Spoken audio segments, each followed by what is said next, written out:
എന്നാലും അവന്മാരുടെ മുന്നിൽ ആകെ ചമ്മി നാറിയല്ലോ. എന്റെ വില മൊത്തം പോയി. വില പോയിട്ടൊന്നുമില്ല, ഉള്ള സാധനമല്ലേ പോകൂ. ഓ, 2 ഒടങ്കൊല്ലികളും ഉണ്ടല്ലോ. നീ വന്നപ്പോൾ 3 എണ്ണമായി.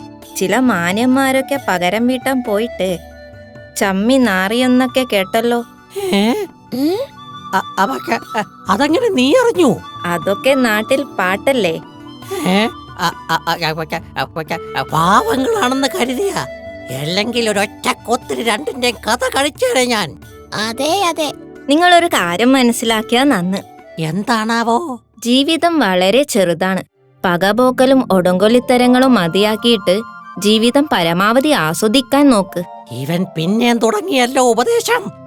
പൂമ്പാറ്റെ, ഈ ചോട്ടക്കുരുവി പറഞ്ഞത് കേട്ടില്ലേ? ജീവിതം ചെറുതാണ് പോലും.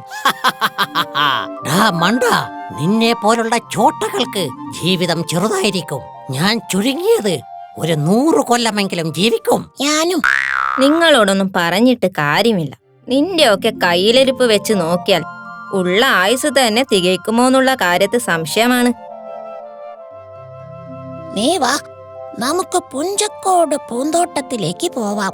എനിക്ക് വയറ് നിറയെ തേൻ കുടിക്കണം. നീ തേൻ കുടിച്ചാൽ എന്റെ വിശപ്പ് മാറുമോ? എടാ മണ്ടൻ കൊക്കെ, പൂന്തോട്ടത്തിനടുത്തല്ലേ ചെന്തോളനി അരുവി. അവിടെ നിറയെ മീനുകളുണ്ട്. നിന്റെ വയറ് നിറയാൻ അത് പോരെ? ശരി, വാ.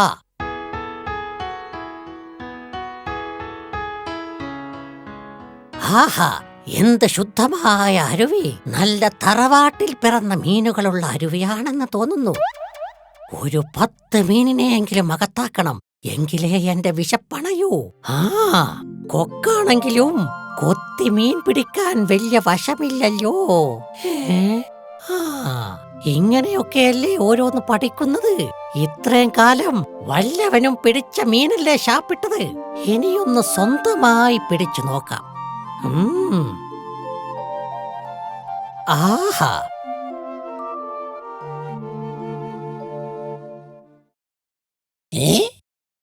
ഇതെന്താ സംഭവം? ഇതാ പൊങ്ങച്ചക്കാരൻ കൊക്കിന്റെ കൊക്കല്ലേ? മണ്ടൻ, ഇങ്ങനാണോ മീൻ പിടിക്കുന്നത്? എന്തായാലും ഇവനൊരു 8ന്റെ പണി കൊടുക്കാൻ പറ്റിയ അവസരമാണിത്. ചെന്തോളനി അരുവി കിന്നരി പുഴയുടെ അടുത്താണേ. ലാലലാ ലലലാലാ. എന്തോ നാടേ, വലിയ സന്തോഷത്തിലാണല്ലോ ഉള്ളത്. ഞാൻ പറഞ്ഞില്ലേ ഒരു പൊങ്ങച്ചക്കാരൻ കൊക്കിനെ കുറിച്ച്.